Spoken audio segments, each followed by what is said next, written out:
Fantasy Premier League has surpassed 9 million players, the most it has ever achieved. We've got more content creators, hints, tips, websites, Patreons. We have everything on Twitter from FPL Aardvark to FPL Zipper. So why am I making a video to suggest, or why I feel that FPL, this is the top, but now could be the time when we start to see it die?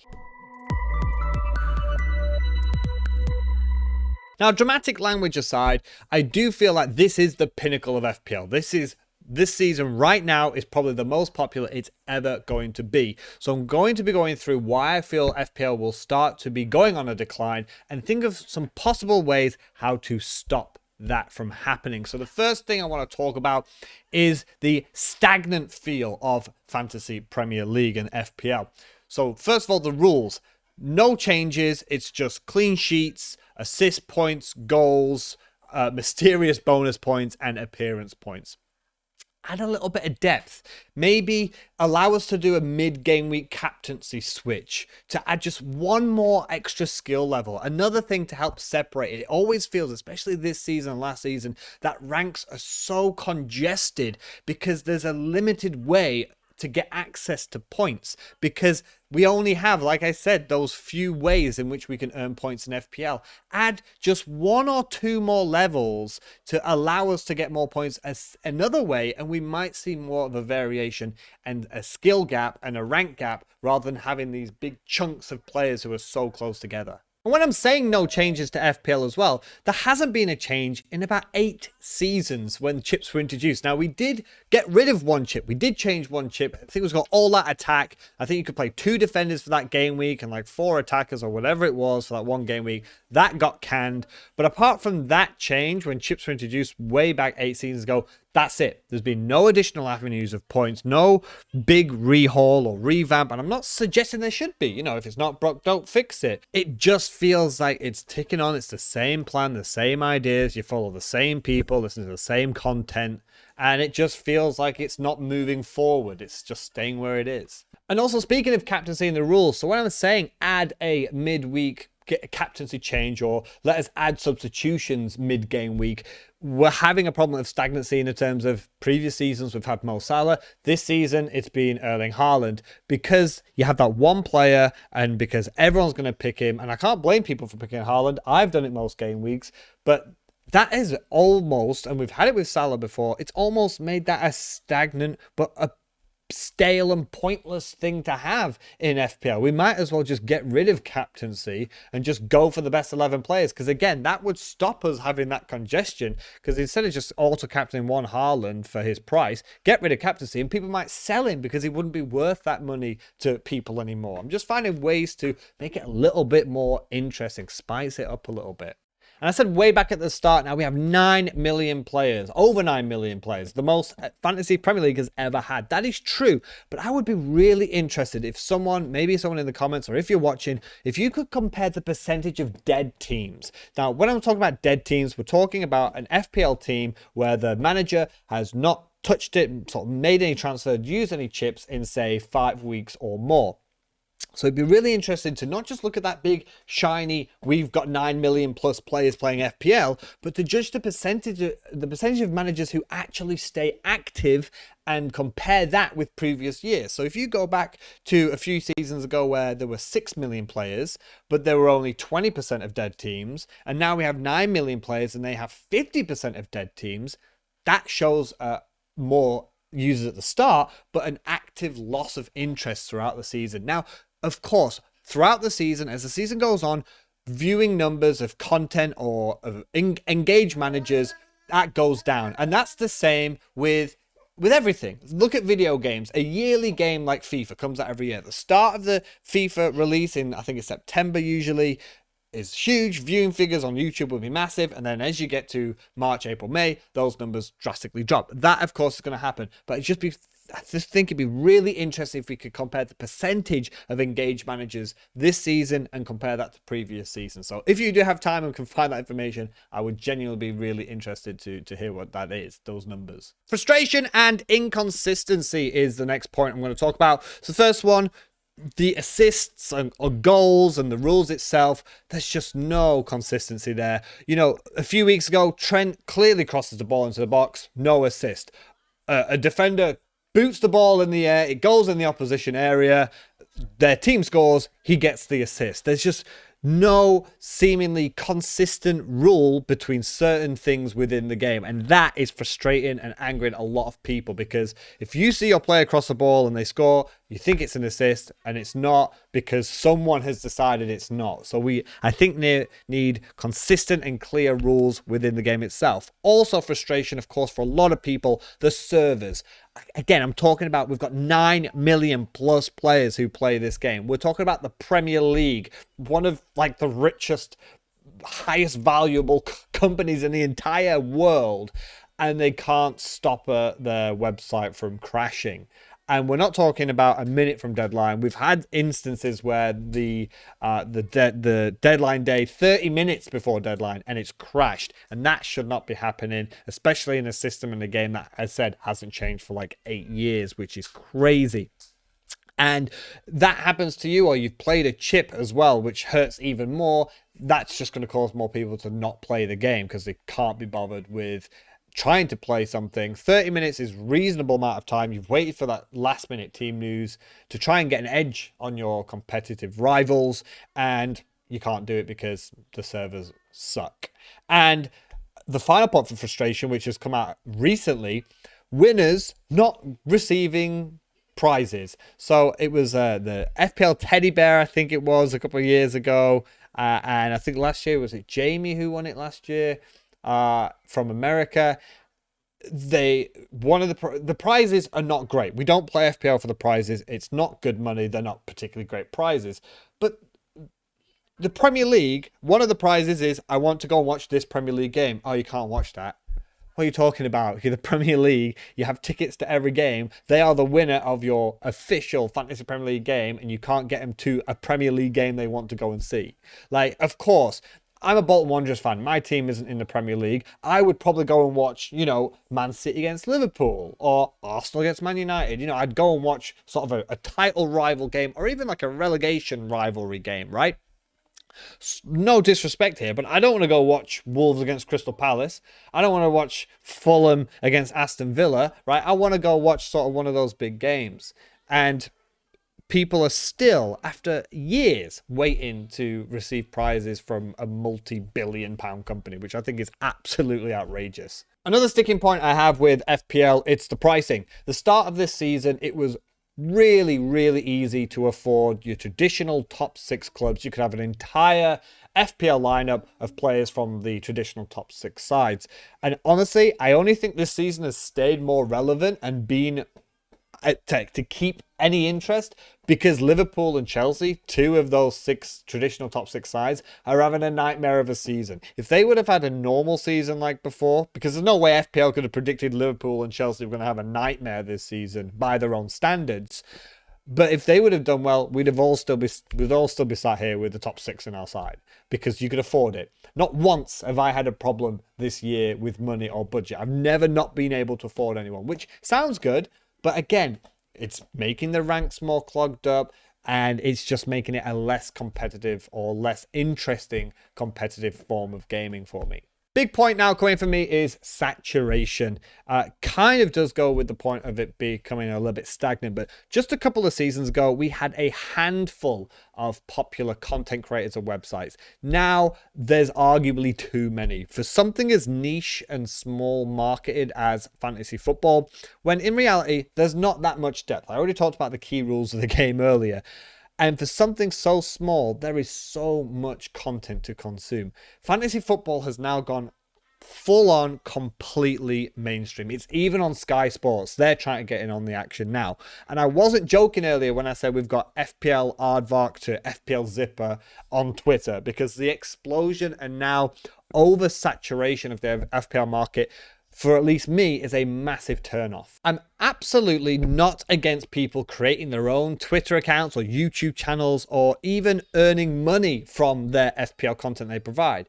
I know for years I've put a lot of hours and effort and I'm on negative money. So if people feel like they give value out, I have no problems whatsoever with earning from that. but there are so many accounts and content. There's so much things out there to consume. It's just too much. And for me, there's now just not just more accounts, but it feels like there's a lack of variety, a lack of suggestions and advice. And it feels just gray and bland. And I just feel like I'm hearing the same things over and over again. Or it's the opposite. It's completely bold and crazy. Like Edison's going to score a hat trick this week. Have a look at these stats and I'll explain why. And so many of them are just littered with sponsors and advertisements. And I can't watch or read or listen to things a lot anymore because it feels like my finger is getting arthritis for having to press skip all the time on everyone's account. Again, I can't say that I'm not a hypocrite in this situation because I have added adverts onto here. I've never taken sponsors, but I've put monetization on this channel because of the time you put in. And again, I'm not against that, but I could also have the opinion that it's turned me off watching content, and therefore I feel more distance between me and FPL knowledge and news and the accounts, because I don't want to have to be swamped with so much information and so much content that I just don't feel I'm getting value from anymore. And the increase in content and knowledge and stats and information is so widespread and easily accessible that it has made the game itself more saturated because of copycats, or everyone just getting spoon-fed every player, every transfer, every chip plan, every fixture list, every stat, and so on. We complain about having this huge team template that everyone copies, and part of it isn't our fault. Sometimes it's obvious. You're going to have Haaland and captain Haaland for that crazy run he was on. That's just an obvious choice.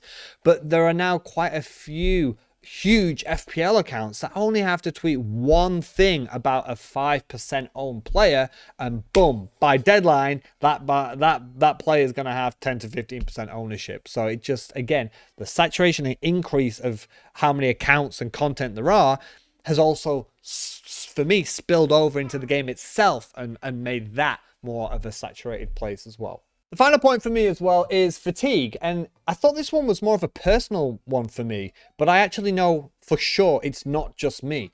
You'll no doubt have seen content creators declare they're taking a break from FPL. It's too tiring to create content.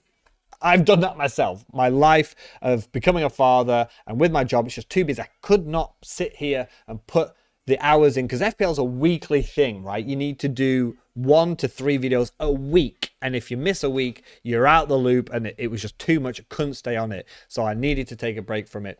And no doubt you'll have also seen people, normal people, FPL managers, FPL players who are declaring on social media that they're not playing anymore, or they're going to just add some silly rules to just get over the season, or because of mental health reasons. And I can completely understand that. The season before last, before my daughter was born, I was a semi-regular member on Fantasy Football Scat, on TED Talks. And now even Ted himself is on a hiatus because it just all got too much from creating content.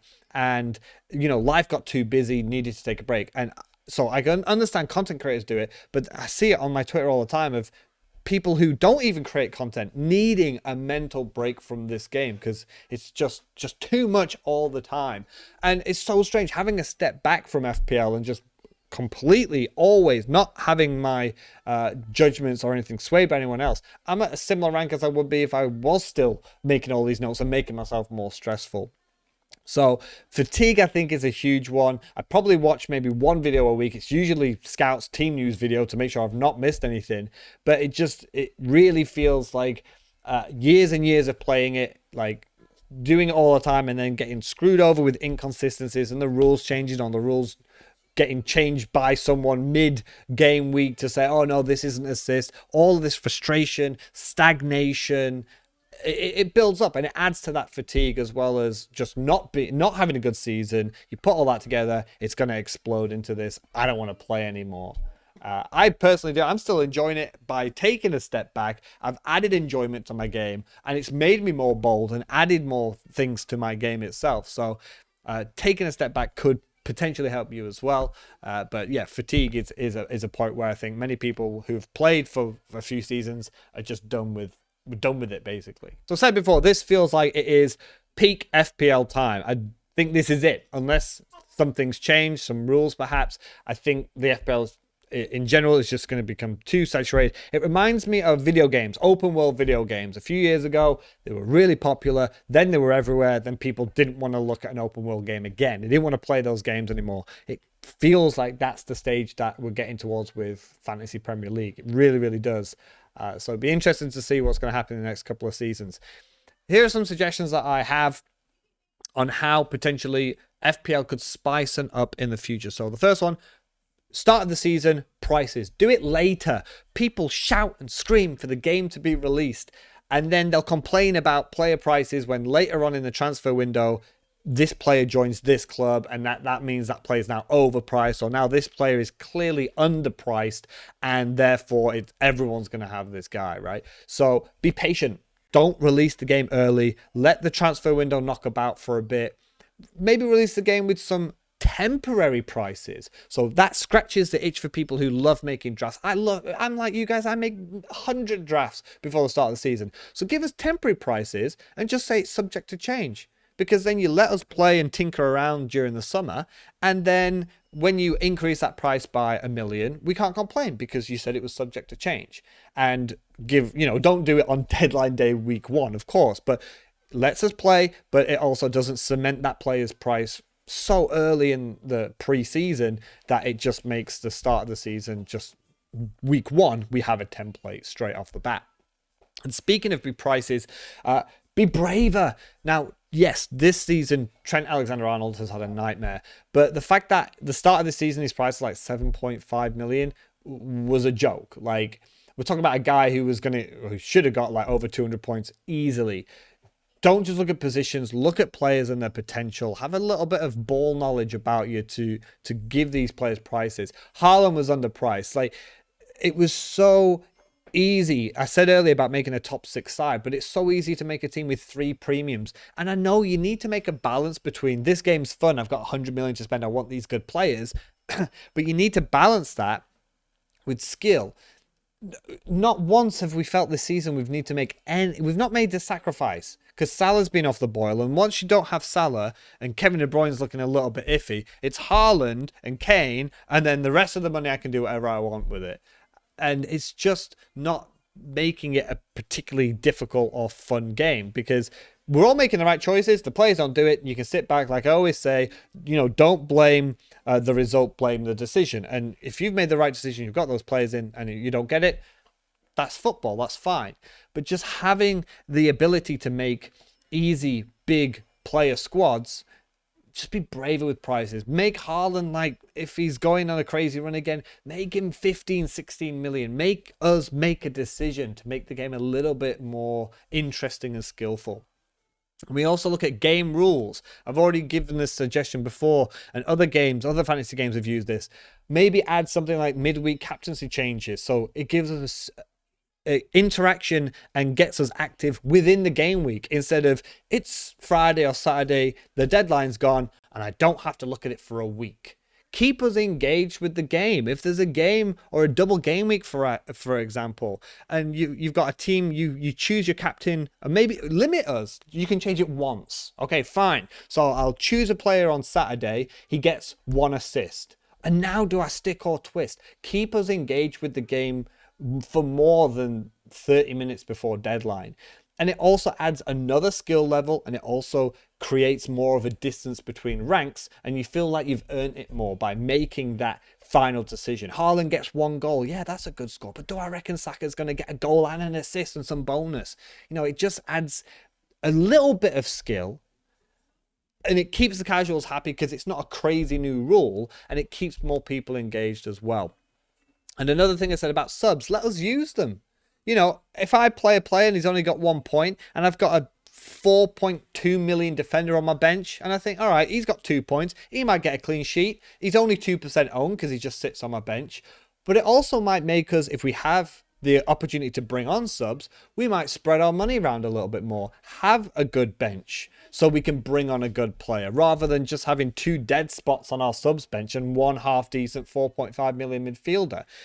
It's adding not many rules to the game, but adds a little bit more competition or a little bit more skill, and therefore it adds a little bit more interest and a little bit more engagement. Final suggestion for me then is talk about price rises and transparency in general with FPL, to be more transparent, basically. So the first one, prices. Just tell us if you're going up or down. You'd also get us back on, if you're a businessman, if you are FPL, if you're working in FPL Tiles now, and you have the knowledge and access and the stats to tell us if a price is going up or down, people will go to your website. It will increase the value of your company because you're going to get traffic, right? Why the secrecy? We rely on websites like Live FPL to give us a good guess. And when they get it wrong, people go crazy at them. But it would add enjoyment to just check, is my player definitely going up or down? Or do I have to make this move? And it removes the stress and frustration to give us a legit information and tell us how or why. I'm sure you guys have had it before where you've got a player who loses just 1% of their ownership and they get a price drop, and another player loses 20% of their ownership and millions of people sell him and the price doesn't move, and we get no explanation as to why. Bonus points is still an absolute mystery to me of why players get it or don't. I'm sure people can give a real detailed explanation about that, but I can't. And the final point about the transparency, tell us why you're making those decisions. So earlier I said about like Trent not getting an assist, but in another game another player gets an assist. It just feels like whoever is working that day, that one guy at the PC, makes the call. Be absolutely crystal clear and transparent with things like prices, bonus points, goals, assists, and so on. Don't just tell us this is the decision we've made, thank you and good night. Tell us why, or give us some background, or point us to a rule where it says why you've given that or why you haven't, not just one guy's opinion on what that should be or what it shouldn't be. If you've watched to the end, guys, thank you very much for your support. I really want you to put in the comments below what your opinions are and what the future holds for FPL. Do you think that this is it and it's the decline? Do you have any ideas on how they can renovate FPL as a game? I usually would say like and subscribe, guys, but honestly, right now, I'm not even too sure what is going to happen with the channel. If I come up with some ideas that are different, I will likely post that as FPL, but I've already mentioned about the oversaturation and the similar and lack of variety of advice and stuff, and my own busy life and my own enthusiasm to try and get 2 or 3 videos a week out for FPL is just really low right now. And I've also had thoughts to sort of just change this channel into more of a like sports documentary channel where I'm going to be taking some interesting or key events in some sports and discussing, researching them and telling you the story of what happened. So that might change and that might happen as well, with FPL still coming in when I come up with something new or interesting or a new plan or something exciting. But yeah, I've already said the lack of variety and the stagnation has not G'd me up to go out there and create more fantasy football content. This is something I've thought about for a while. I wanted to discuss ways in which FPL could change for the better. But let me know in the comments below, guys. You can follow me on Twitter at FPL Hall. And as always, have a good one.